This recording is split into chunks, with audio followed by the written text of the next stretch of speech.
Barangay Ginebra at Rain or Shine nagkatapat na sa out-of-town game ng PBA sa Candon City, Ilocos Sur.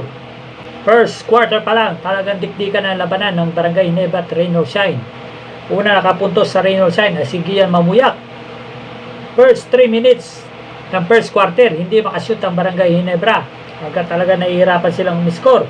Una nakapuntos sa kanila ay si Justin Noype Brownlee, tumirada ng 3-point.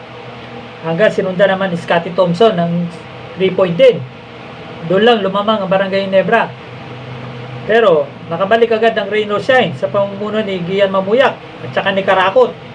Sa pagpasok ng second quarter ay talagang hirap na hirap umiscore ang bawat team. Almost 5 minutes na hindi pa nakaka-score ang Rain or Shine at saka Barangay Ginebra. Hanggang sa napaul si Japet Aguilar at na-shoot niya yung isang free throw lang. Kaya lumamang ng Ginebra ng isa. Japet Aguilar lang ang nagkumi-score sa Barangay Ginebra. Halos puro open shot na yung mga tira ng mga kakampi niya. Gaya na Scotty Thompson, RJ Barrientos, Stephen Holt, Isaac Go. Halos talaga nahihirapan silang umiscore. Halos open shot na, hindi pa rin pumapasok. Hanggang nagtatawanan na lang yung mga tao kasi puro sablay yung mga tira ng bawat team. Sa pagpasok ng third quarter ay dito na umarangkada ang Rain or Shine. Halos nahabol na nila yung kalamangan ng Barangay Ginebra sa pangunguna ni Andrew Karakot. Grabe performance ang ginawa ng player na to. At siya rin ang kauna-unahang tumira ng 4-point play. Hanggang sa pumasok yung kanyang 4-point play. Dahil sa contribution ni Andrew Karakot, nahabol ng lamang ng Ginebra. Hanggang sa lumawang pa sila ng 3 sa third quarter. Talagang di kita na talaga ang laban. Napakahigpit ng depensa ng Rain or Shine. Kaya nahirap ang Barangay Ginebra ang umiscore. Sa pagpasok ng fourth quarter, lamang pa rin ang Rain or Shine ng 1 point, 54-53. Dito na ipinasok ulit si Japet Aguilar. Napakaganda ng inbound play na pinasa ni RJ Barrientos kay Japet Aguilar hanggang sa nakapag-commit pa ng foul counted. Dito na nakalamang ang Barangay Ginebra ng unang puntos. Halos si Japet Aguilar lang ang gumagawa sa Barangay Ginebra. Hindi maganda ang naging laro ngayon ni Justin Brownlee. Malamya yung kanyang laro. Yung mga 3-point shot niya, puro bitin. Halos si Scotty Thompson din naman, ay maasahan mo naman pagdating sa rebound. Halos double-double din yung rebound na ginawa niya. Kaya nga lang, talaga napakamalas ng kanyang mga tira. Libre na, hindi pa pumapasok. At saka siyempre, yung mga rookie nila na si Isaac Go, Jerry Barrientos, halos puro kapos lang yung tira ni Isaac Go. Si Barrientos naman, hindi rin pumapasok kanyang mga tira.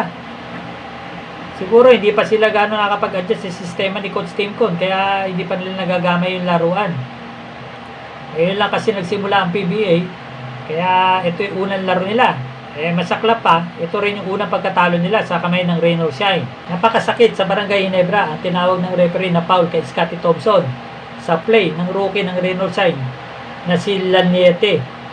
Grabe. Tinawagan ng referee ng mga foul si Scotty Thompson, hanggang 4-point play yun. Hanggang sa nag-chinalis na ni Coach Timcon at unsuccessful yung tawag. Hanggang napakalaking puntos yun para sa Rain or Shine. 3 yun na ipasok ng rookie ng Rain or Shine at sinablay yung isa. Pero yan yung nagpanaki ng lamang sa Rain or Shine, kaya nahirapan ng Barangay Ginebra. Matatapyasan na sana ng Barangay Ginebra kalamangan ng Rain or Shine sa layup ni Justin Brownlee. Pero talagang alat talaga si Justin Noype, hindi pumasok ang kanyang layup. 1 minute and 27 seconds na lang natitira sa fourth quarter. Nang biglang tumira ng 3-point ang rookie ng Rain or Shine na si Felix Lemete. Hanggang sa pasok ang kanyang 3-point, marami nagulat at nagtaka. Biglang tumira ng 3-point yung rookie. Hanggang umabot ang lamang sa 73-64 in favor of Rain or Shine. Still, scoreless pa rin ang Barangay Ginebra. Kahit anong tira nila, talagang hindi na pumapasok. Talagang off night ang laro ng Barangay Ginebra ngayon.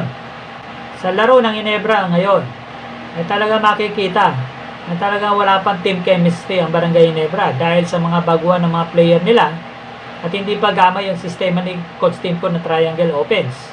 Kaya nahihirapan talaga ang Barangay Ginebra. Nangangapa pa rin sila sa laro.